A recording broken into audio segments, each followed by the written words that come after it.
بسم اللہ الرحمن الرحیم۔ سچا شریک حیات۔ ایک مرد و عورت کی شادی ہوئی اور ان کی زندگی ماشاءاللہ خوشیوں سے بھری تھی۔ شوہر ایک دن بیوی سے، تم نے آج نماز نہیں پڑھی؟ بیوی، میں تھک گئی تھی اس لیے نہیں پڑھی، صبح پڑھ لوں گی۔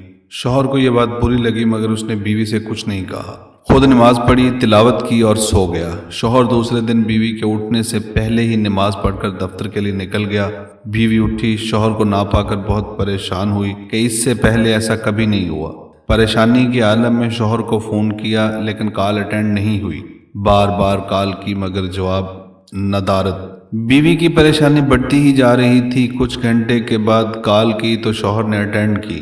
بیوی نے ایک سانس میں نہ جانے کتنے سوال کر دیے، کہاں تھے آپ؟ کتنی کالز کی میں نے، جواب نہیں دے سکتے تھے؟ پتہ ہے یہ وقت مجھ پہ کیسے گزرا؟ آپ کو ذرا خیال نہیں؟ کم سے کم بتا تو سکتے تھے۔ شوہر کی آواز اس کے کانوں میں پڑی کہ تھکا ہوا تھا اس لیے لیٹ گیا تو نیند آ گئی۔ بیوی 2 منٹ کی کال کر کے تو بتا سکتے تھے، کتنی تھکاوٹ بڑھ جاتی، آپ کو مجھ سے ذرا بھی پیار نہیں۔ شوہر نے تحمل سے جواب دیا، کل آپ نے بھی تو اس باغ ذات کی کال کو نظر انداز کیا۔ کیا آپ نے حی علی الفلاح کی آواز سنی تھی؟ وہ خدا کی کال تھی جو آپ نے تھکاوٹ کی وجہ سے نہیں سنی۔ اس وقت بھی 5 منٹ کی بات تھی، نماز پڑھنے سے آپ کی تھکاوٹ کتنی بڑھ جاتی۔ کیا آپ کو اپنے اس پروردگار سے اتنا پیار بھی نہیں جس سے نے آپ کو سب کچھ دیا؟ کیا پروردگار کو یہ بات پسند آئی ہوگی؟ بیوی پر سکتہ طاری ہو گیا اور روتے ہوئے بولی، مجھے معاف کر دیں، مجھ سے غلطی ہو گئی ہے، میں سمجھ گئی ہوں، میں سچے دل سے استغفار کرتی ہوں، میرا پروردگار مجھے معاف فرمائے۔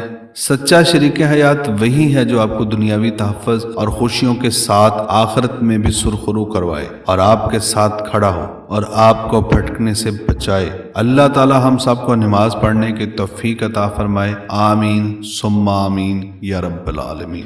ناظرین، اگر آپ کو ہماری یہ ویڈیو پسند آئی ہو تو پلیز ہمارے چینل کو سبسکرائب کریں اور بیل آئیکن کو پریس کر دیں تاکہ ہماری ہر آنے والی ویڈیو کا نوٹیفیکیشن آپ تک پہنچ سکے۔